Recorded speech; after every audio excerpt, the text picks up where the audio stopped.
The voice of sharing. Durian ASEAN.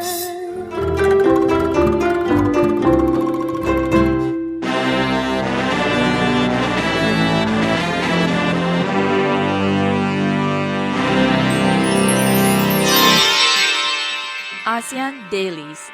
First and the foremost news from Southeast Asia. Hello, welcome to Durian ASEAN, the voice of discovery and sharing. Today is a very special day because it is a leap year. Are you a leap year baby? Because chances are you're among the 4.1 million people around the world that have been born on that date, 29th of February. So what is it exactly?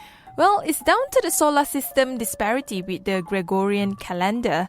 A complete orbit of the Earth around the Sun takes exactly, well, this is, bear with me, 365.2442 days to complete.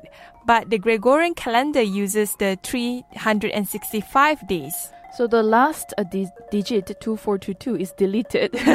So leap seconds or leap years are added as means of keeping our clocks and calendars in sync with the Earth and its seasons.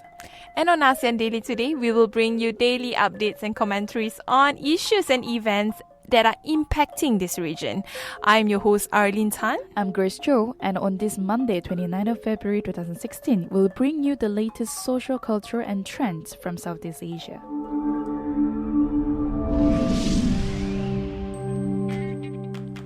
Our top story today, smart rats have been used to sniffing out Cambodia's vast and dangerous minefields. These African rats, they are the latest weapon enlisted to clear up to 6 million unexploded mines that continue to kill and maim rural dwellers. These African rats are no small feat. They have successfully cleared the minefields in Mozambique and Angola.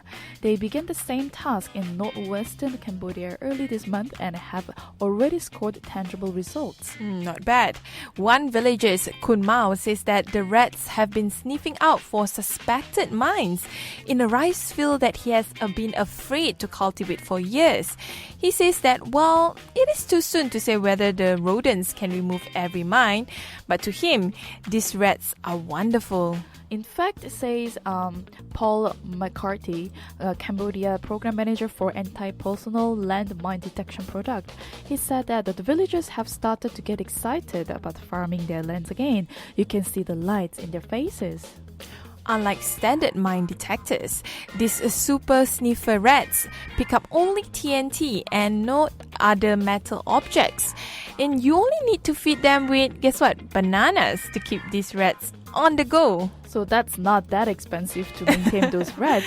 Definitely. The training, the Cambodian rat contingent began at age 4 weeks by getting them accustomed to humans. This was followed by the rigorous 9-month-long boot camp in Cambodia with APOPO, supported by the Cambodian Mine Action Center. Wow, rat boot camp. First time I heard about this.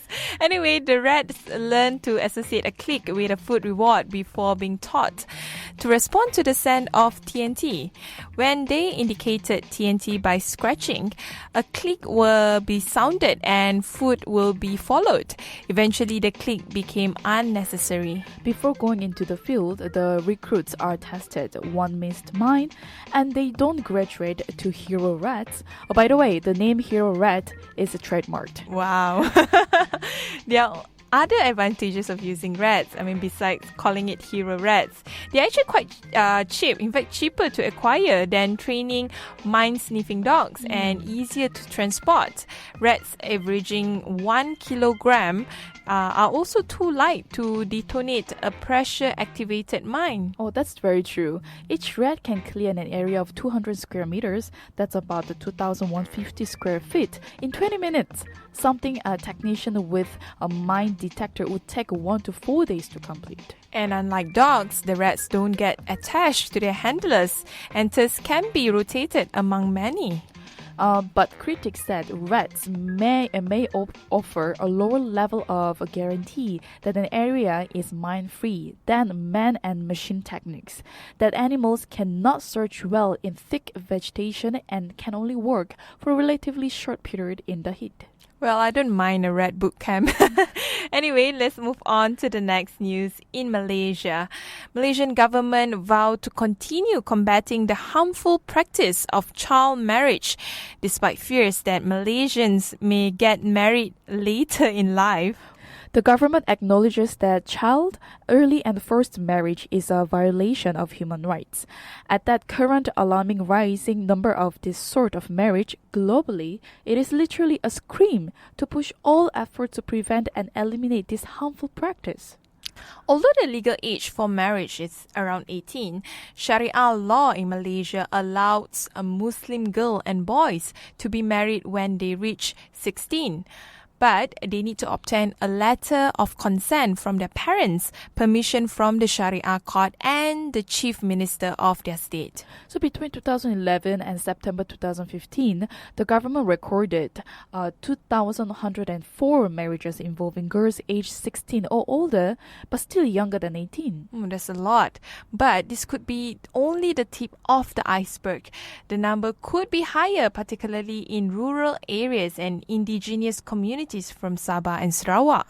Well, according to UNICEF Malaysia representative Marine Clark Hattig, she said, we will be starting more on behavioral change communication rather than just a public advocacy to really work at the grassroots level and make a change in Malaysia.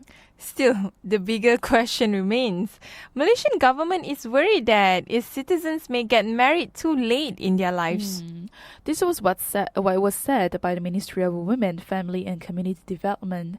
We also encourage if you can get married at a reasonable age, because if you get married too late, it'll be difficult to have children. And now some don't even want to get married. Well, the minister's advice is quite practical. In fact, last year, the minister urged that young Malaysians to tie the knot early and have kids around 3 to 4. Wow. I mean, I wonder why they were so worried. I mean, it is a personal choice anyways. Besides, the rising cost of living would not allow parents the option to bear more bun in the oven.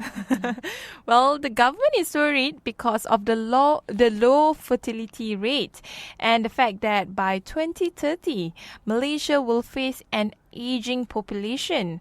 Around 15% of the country's population will be older than 60 years old. Well, perhaps the civilization have changed. Traditional concept of family and then procreation is not as attractive in today's world of cosmopolitan and individualism. Perhaps a clash of civilization. Maybe. Well, anyway, the next news, we put a spotlight on Myanmar. Going to school is fun for most primary kids, but for adults, it might be even more fun. It's never too late to attend classes. What's more, classes on democracy. Myanmar's military goes to democracy school with new civilian MPs. Wow. I'm happy with this news because it's really an irony for the school. A member of Myanmar's military sitting in uniform taking notes on the basics of democracy, and next to him sit former political prisoners and human rights activists who now hold a majority of the country's first credible parliament. This is kind of weird, isn't it? The fact that just a couple of years ago, they might be on each other's throat and enemies. Yeah, both of them sat down last week at desks in parliament to attend a United Nations-led intensive course on how to carry out the job of being an MP in a modern democracy. That's kind of fun. Yeah. On the table were topics such as separation of powers, checks and balances, and ethics.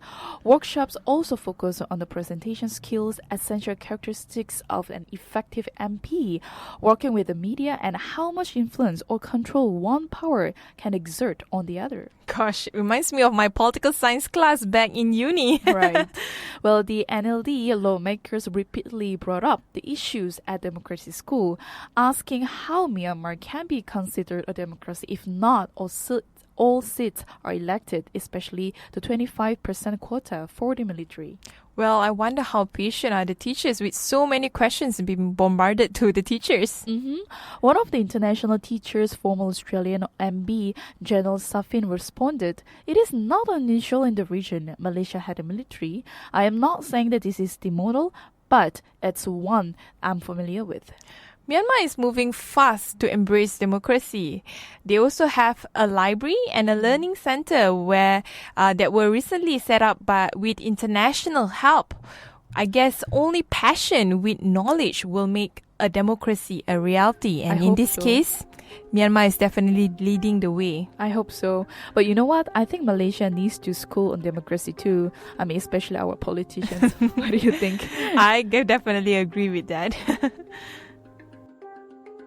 That's all from our ASEAN Daily today. Thanks for tuning in to the Durian ASEAN with me, Arlene Tan. And I'm Grace Cho. For more updates on Southeast Asia, please go to our website at durianasean.com. But if you're on the go, you can always download our TuneIn app on your mobile. Please subscribe to our YouTube channels at Durian ASEAN and Durian ASEAN TV. Don't forget to follow us on our Facebook page, Twitter, and Instagram. We always welcome feedback from our listeners. Stay tuned with ASEAN Daily by tomorrow, Tuesday, the same time at 12 to 1 p.m. GMT plus 8. Durian ASEAN, the voice of discovery and sharing. You're now listening to Durian ASEAN, the voice of discovery and sharing.